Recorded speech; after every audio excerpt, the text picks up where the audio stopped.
baby. Hello. Hello, hello, hello, hello.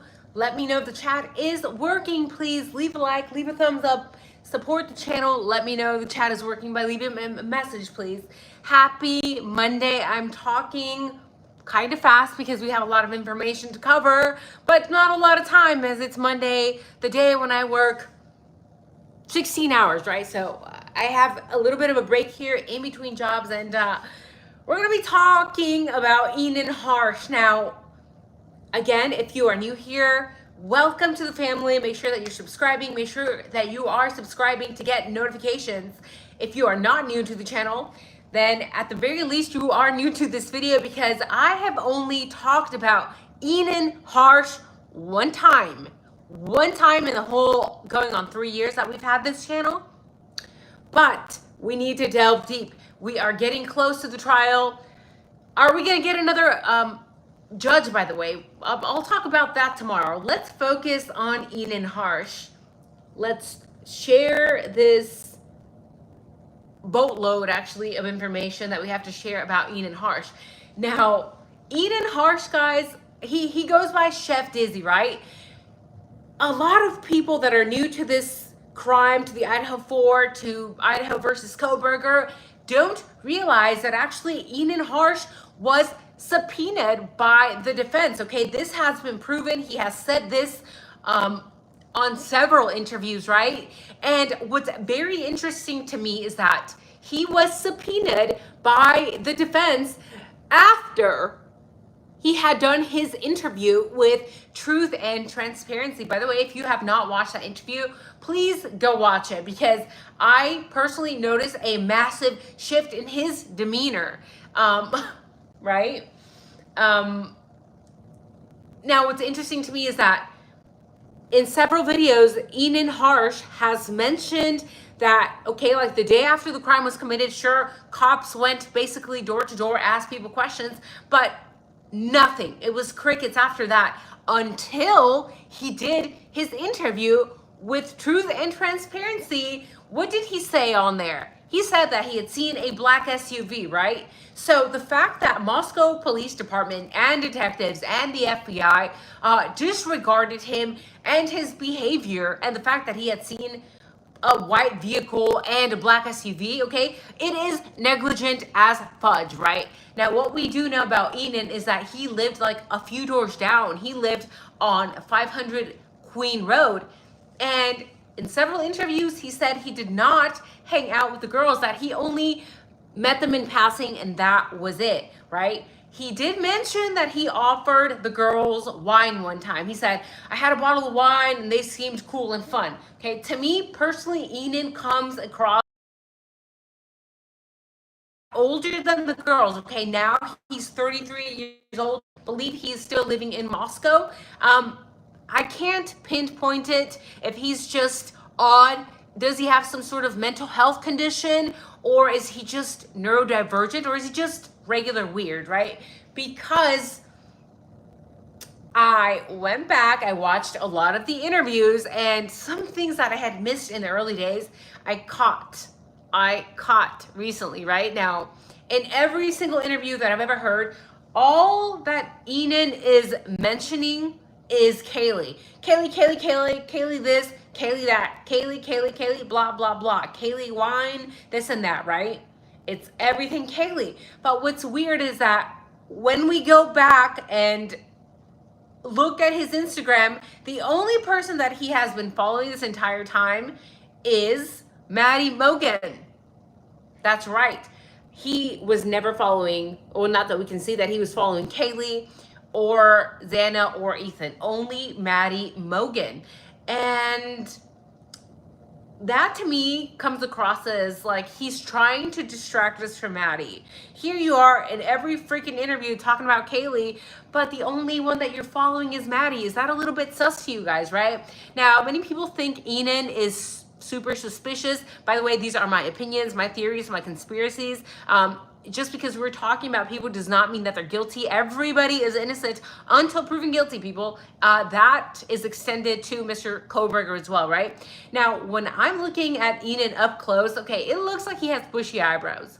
And I just started thinking to myself, like, okay, is it possible that Enan could have been Kaylee's stalker? Because we know that on November 12th, allegedly somebody was somebody was making Kaylee uncomfortable at the corner club. And allegedly that person got kicked out, right? Who was this person? Is it possible that it could have been Enan? And if so, if Enan was potentially the person that was bothering or stalking Kaylee, and then he got rejected by her, well, that could have technically led Kaylee to block him on Instagram, which is why possibly we only see him following Maddie Mogan, right? Now, is it possible that he also saw Kaylee returning to 1122 King Road? And if so, did this make him act out, right? Pent up rage after seeing some woman that rejected you. It's very plausible. I mean, we talk about this all the time regarding Ryan Koberger, but we don't like to look at other people, right? Now, he seems to me, let me know in the chat if you disagree, he seems to me like to be two different people, like two completely different people. There are videos of him getting pulled over by Moscow PD, and then there are interviews that he's done with a handful of YouTubers. He just seems like completely different people, right?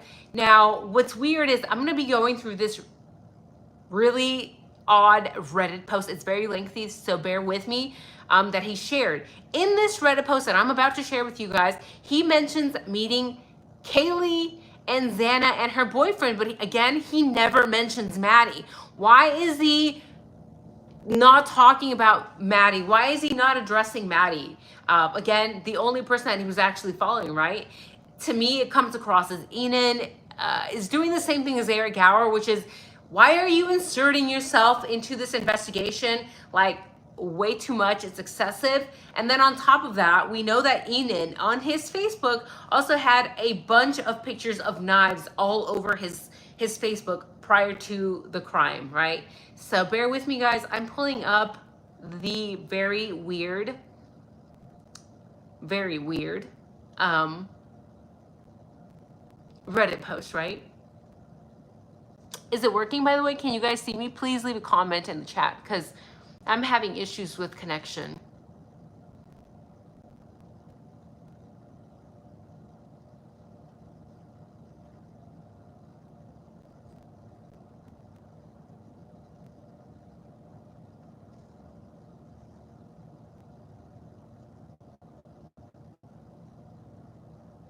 Is it working? I don't think it's working. Is it working? Can you guys hear me? Okay, perfect. Perfect. My laptop is crapping out, so just wanted to make sure. Okay, so again, this is a very lengthy post, right? And this is what he wrote, like almost 3 years ago, right? He said, "Hello, my name is Enan Harsh, or Chef Dizzy. It's been a wild few days, and it seems there's a lot of news, misinformation, conspiracies, a lot going on about my existence right now. I'm sure many of you are curious about who I am and how I got here. I have not had an average life. I'm sure a lot of people, my beliefs, my lifestyle, and actions that many will judge and consider immoral, but the truth is I have a dream, a story, a perspective I'd like to share for whoever it may touch and help. I believe in 5 things: peace, harmony, freedom, love, happiness.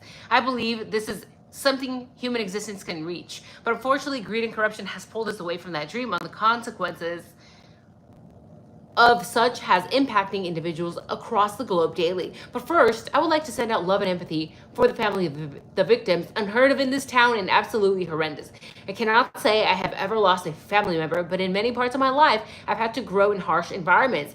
I've lost several close friends, and some I consider family. Many others are missing and probably never to be seen again." Okay. Meditating on the unalivings and the suffering brings me to tears sometimes daily. Okay, so either he's really empathetic or he is BSing, right? Why would you be crying, meditating on the unalivings if you're saying that these are just people that you met in passing, bro? Is that a little bit weird? Again, as somebody who has studied psychology, has a master's degree in psychology 4.0, this can be seen in people who are sometimes very unstable or neurodivergent, because of course we're born to be more empathetic. That's not necessarily a good thing, right? Especially when we don't know boundaries. So do you guys think he's just neurodivergent, maybe highly empathetic, or is he just BSing, right? He says, one day returning from work, I brought my neighbors some wine when they were having a small fire party outside just to meet them. Although it was a short visit, I remember how beautiful, friendly, kind, and joyful they were. Again, do you guys find it odd that he was like 30 plus and trying to talk to 20-year-olds? I think it's odd, but I know a lot of guys are going to be, they're legal, so it doesn't matter. That's a red flag for me. So happy, it instantly brightened up my day. I remember going inside and having an inspired, long, and sick flow before stretching and drilling. Kaylee were the neighbors you wanted on Greek Row. Partying is expected. To imagine someone wanting to hurt them is beyond disbelief and so sick. Again, he hasn't really mentioned Maddie, just Kaylee. Several days ago, when I thought I was over the sadness of losing those who only brought positive thoughts to me, when I went to check my mail, I saw them posting on their faces and started crying. Again, empathetic or weird. I was listening to Fallen Soldiers by Cormega and starting to think that not only of the recent unalivings, but of all the friends I lost, and continued crying for hours. I went to work 3 hours later, tears still pouring from my face, trying to stay calm for my work duties. I could barely talk. On our grill, cook could tell something was up, but I did not know how to verbalize that feeling of losing a friend almost every other year. But again, bro, these are not your friends. You just said they're people you met in passing. So why are you getting all up in your feelings, crying? You can't even function at work. A little bit weird to me.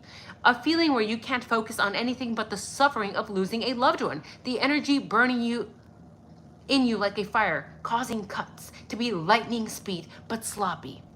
Okay? I remember almost cutting myself, using the anger, sadness, and other emotions to propel my movements. That's an awful lot of emotions stirred up in Mr. Enan Harsh for somebody he just met in passing. Remembering the kindness of those now gone, in this case, who had such a bright, happy, and free future. Kaylee, Xana, and her boyfriend. Those are the only three I remember, but I know all are amazing. Bro, how are you gonna come up here, write this long ass Reddit post, say you only remember Kaylee, Xana, and Ethan, but the only one that you were actually following on your IG, that's right, Trippin', what was his IG? Remind me. Trippin' something. I'll share it in the description. I'll pin it in the comments. You were only following Kaylee. You were only following Maddie. You were only following Maddie. Here you are distancing. Why is he distancing himself from Maddie? Same crap that Eric Gower was doing, which is odd. Why are they both distancing themselves from Maddie? Oh, I don't really remember that other girl, but come on now. You're following her, the only victim you're following. And you're like, I can't remember her. Why are you choosing not to remember her? It's freaking weird to me. They were real ass human beings. To lose them is such an incredulous loss. I hope the family members find comfort in grief and heal fully with time, positive prayers and thoughts, and encourage them to try and spend their time on whatever activity brings them joy or comfort. And from my hippie roots, to try and spend time with nature as it heals all wounds. Well, does it, Enan? Because again, here you are contradicting yourself, because if time heals all wounds, then why are you falling apart saying you can't function because you're feeling 1,000 emotions while you're at work?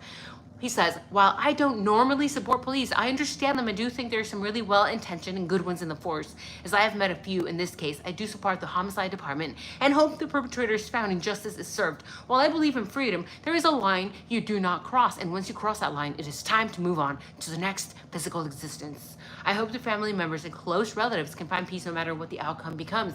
I have faced many near-death experiences. I've had a reckless life, especially in my youth.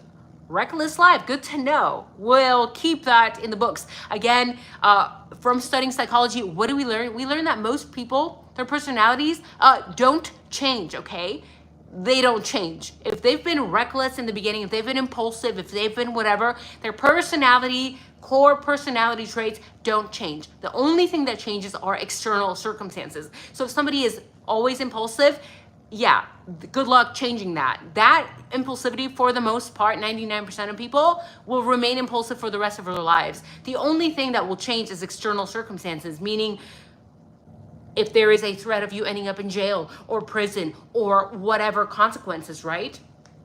So keep that in mind as we're going through this, right? He's talking about having a reckless life in his youth. And what is the extent of that recklessness? Is it just experimenting with whatever, like a lot of us have when we were young? Or is it something more immoral? At the same time, I've always believed in compassion, morality, and being the best version of yourself. I've had a lot of struggles with insecurities, incredibly naive and optimistic, and extremely different, and lots of times misunderstood. Why is he misunderstood? Is he maybe neurodivergent? Does he maybe have some mental health issues, right? We don't know. Sometimes when I think about those, I ask myself, why not me? But I know that's stupid. And while I'm not religious, I do believe in purpose and destiny. Being here, free and alive today, despite many odds, I truly believe I have something to offer the world, and make positive, meaningful changes. But before we go further, I like to share meditation. He goes on about this Tibetan heart yoga. Okay, cool. There are two parts. Part 2 is only to be done after successful. It's easy for me, but I have not been as consistent with my yoga practice. Number 2, when I do, it usually brings me to tears, right? And he's talking about how you, basically these yoga poses, whatever. If you want to read it, I'll pin it in the description. I don't really care to read about his Tibetan yoga poses. But that's just me. He's talking about being bright, radiating, expansive, brilliant light.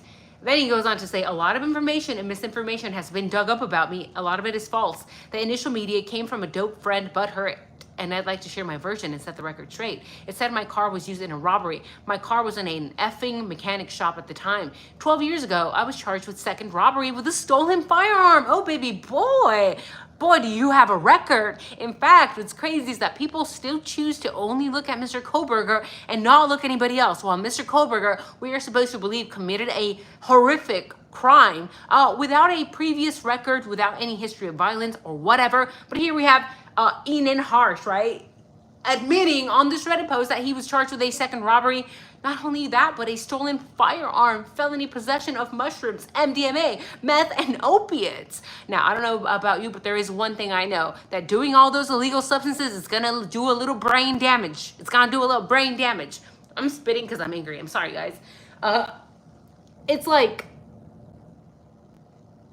but Kohlberger had a heroin problem. Did he really? We don't even know yet, but here this man is literally admitting that he's done all of these things, all these illegal things, literally has records. Has he actually used all of these things, MDMA, meth, and opiates? Because if he has, let me tell you, he's probably going to be a little bit unstable, and maybe he's not using anymore. That's great, but it still does damage to the brain, long-lasting damage. And if you're one of those people, well, I used to do things and my IQ is perfectly fine. Maybe you're I don't believe you. That's all I'm going to say, right? He says, all charges were dropped. Interesting.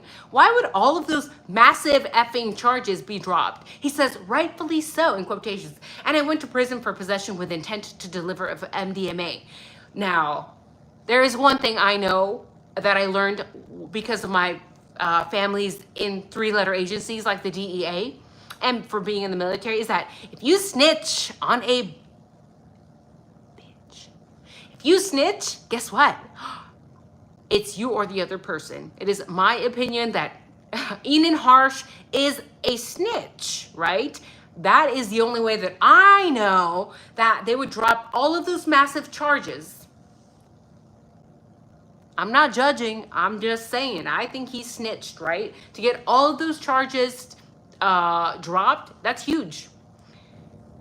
And then he says, I'd like to share what happened and how I got there. I personally don't care. You did it. I don't want to hear your sob story. We've all had difficult lives, babe, and you still choose your own path. I believe, yes, we all come from different households. We were all raised differently, and some of us struggled more than others, but at the end of the day, you're still a grown-ass man. You still made those choices, and you can't point the finger to mommy and daddy all of the time, right? So grow the fuck up, please. And on top of that, he's saying on this post that he was gifted and that he had to put minimal time into activities. So he had a lot of free time. I myself can, similar, you know, a lot of us can probably relate. A lot of us probably had very difficult upbringings, broken homes. A lot of us probably had high IQ. I know that a lot of us in this channel especially have a lot of high IQ. And what does that mean? It means we're smarter than the average person. And what does that mean? We get bored very quickly because we know what's going on within seconds. We figure stuff out. And when you have a lot of free time, what does that mean? You better find something positive to do with that free time. Otherwise, yeah, again, you can't break the law time and time again, meth, MDMA, whatever, felony over felony, and then say, well, it's because I had high IQ and I was bored. I was bored. No. He says, I was a bit of an outcast socially, but also very mature. A lot of us high IQ individuals tend to be social outcasts because we don't fit in with other 12-year-olds when we're 12. We're like hanging out with 20-year-olds or whatever, right? Or older. He says getting weed was hard back then. I remember always taking a long time. Quality half the time was ass and your bags were pinched or stolen sometimes. I ended up knowing some people, so started hooking my friends up. I was also very mature. I was dating a 21-year-old at the age of 16. First of all, that's disgusting. I think he should rat out the 21-year-old. What in the world? That's gross. I'm a believer in freedom. And Einstein, sure, high IQ, but he was also a shitty human being because allegedly he treated his wife like shit. So if we're gonna go on a high IQ rant, well, there you go. Just because somebody has a high IQ doesn't mean they're good people, right? People have to learn how to make their own choices, and I believe all rugs should be legal. He thinks that all rugs should be legal. I'm not gonna get into that political debate, but we have an idea of where he's coming from. So there's a safer and fairer space when it comes to substance. This would not only create pure, safe substances, it would also make them cheaper. And the people addicted wouldn't feel so alienated. What? All right, bro. Okay, I guess. The way alcohol is not treated as a social rug, but substance like MDMA is. And the users are treated like the devil, right? A few of my friends would have to get togethers every few months and have a rave. MDMA back then was sketchy as fudge. It was another market. So he's going into detail about how he used to be on probation for drinking at high school football games and on curfews. Then he would wait for a curfew lady to call twice, and then he would climb out the window, get a ride to town, take a bus to the west side, basically doing illegal things. Some opiate fiend came in to buy some, saw a couple rolls. Okay, so he was involved in this shit. And it just makes me wonder, is he involved with the Aryans? Because again, the Aryan Brotherhood gang is massive there. Jesse James Bailey, is he related to the other Bailey that we've heard about in the IDAHO4? I honestly don't want to hear this. I mean, it sounds like excuse after excuse. Now, he says, when I got out, I didn't have any plans because I did not think I would make it past the age of 20 to 24. I did use heavily recreationally, but after prison, I did not start developing more addictive personality traits and became a bit more estranged. I started getting into speedballs, and at one point in my life, I was having an OD almost every other month. Okay, so yeah, his brain, is he all there? Is he all there? Now, from what I've read, and you can show me research that contradicts what I'm saying, these people who have had these issues basically their entire life of using these substances, okay, once you utilize those substances, once you destroy your dopamine receptors, because that's exactly what's happening, it's very difficult to get joy out of life. It's very difficult to get that serotonin, that normal thing like going for a jog would give you dopamine, or hugging your loved ones or a pet would give you oxytocin. When you have destroyed your body by using substances, hard substances, time and time again, and you're having ODs every other month, that will never be a normal human being again. You have destroyed your dopamine receptors, and what does that mean? For us in English here, it means that you need to do crazier, harder things to feel normal, basically, right? Then he says he was in prison. He went from 130 pounds to 180 pounds, and he fasted for 3 days, and he went vegan. Then he had been vegetarian prior to that. Then he was sleeping at night in the parks, and the police had a warrant for him because he was still dealing MDMA. Then he got deported back to Washington. Then he went to HempFest, did acid, rode on trains. He didn't have a stable source of shelter and food. He hopped off, was walking on the tracks in a beach in a forest. Then he noticed a plump Asian lady in a beautiful house with almost all see-through windows. What? Random.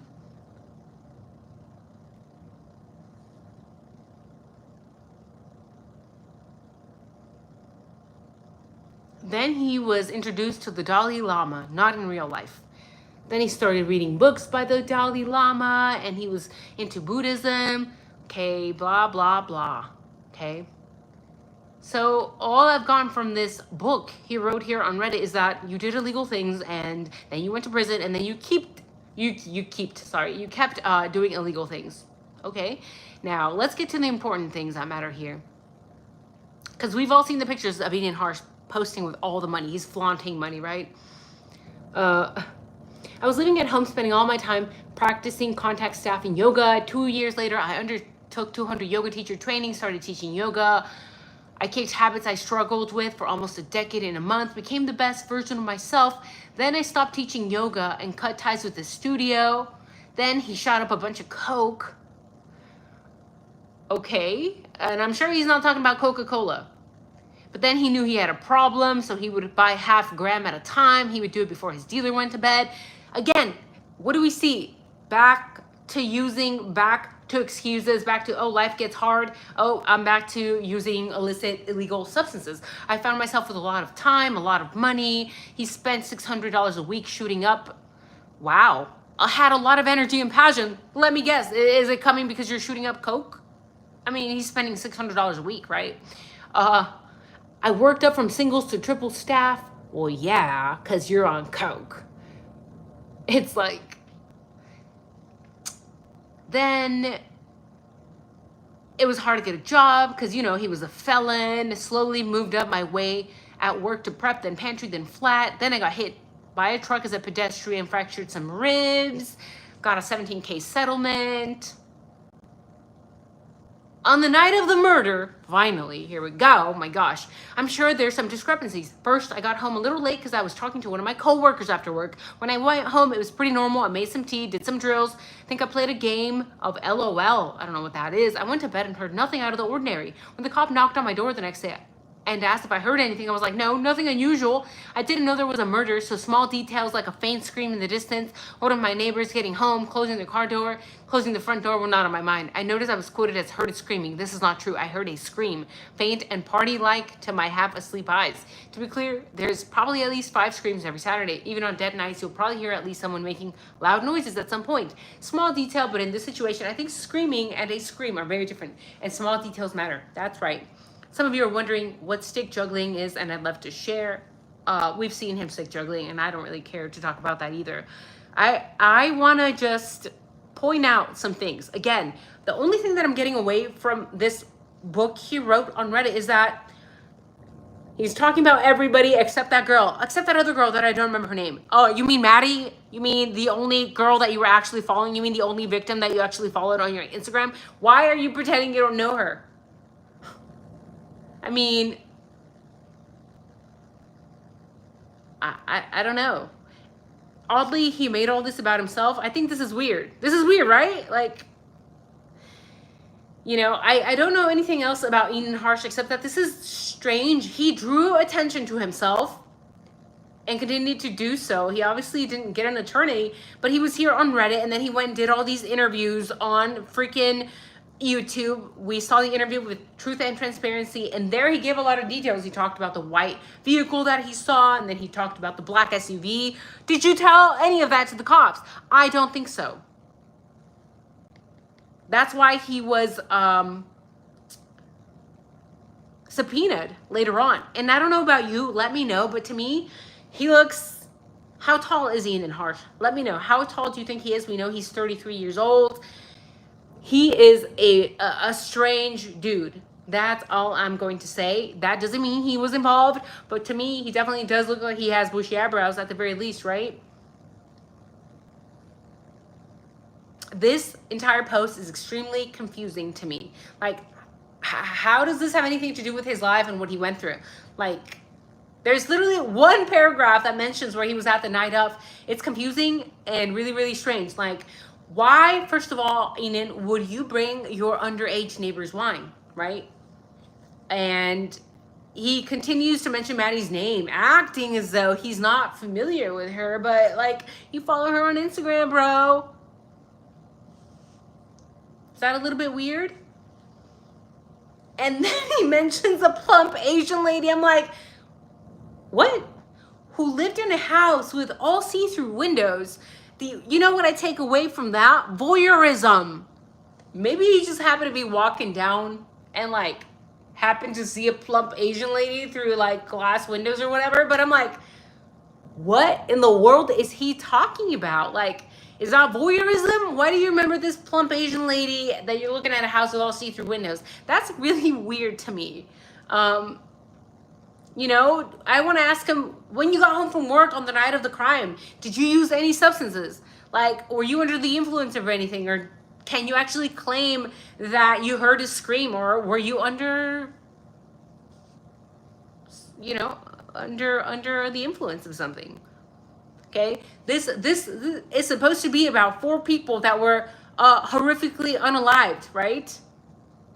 But then he turns us around. I'm so perplexed that he managed to make this horrible tragedy about himself. Like, is there anything else that we should know? It's just weird. Like, just so y'all know, Reddit is not the place to post your whole life story. It makes him seem way too sketchy, and maybe he doesn't know anything, maybe he's not involved, but it definitely does make him seem very sketchy. Like, he literally just went on Reddit, wrote a whole essay, and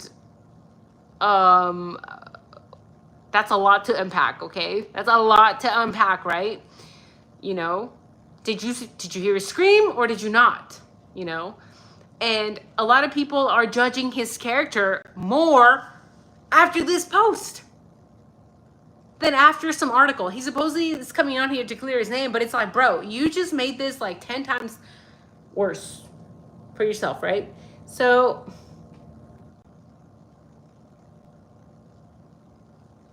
something weird. Why is Enan inserting himself into the investigation?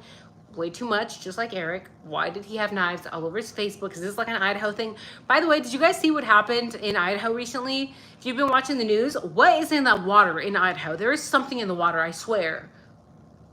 Let me know in the chat and in the comments. What do you think about Chef Dizzy being subpoenaed by the defense after doing interviews on YouTube?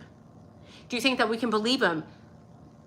Do you think that he could be potentially a better suspect than Brian Kohlberger? I mean, he's the felon after all. And not that we're judging him by his past, but again, most people, their core personality traits do not change. So just wanted to throw that out there. To me, it looks like he has bushy eyebrows. Why is he pretending he doesn't know Maddie? Why? Why is he doing that? I don't know. You guys have a wonderful day. Happy Monday. Take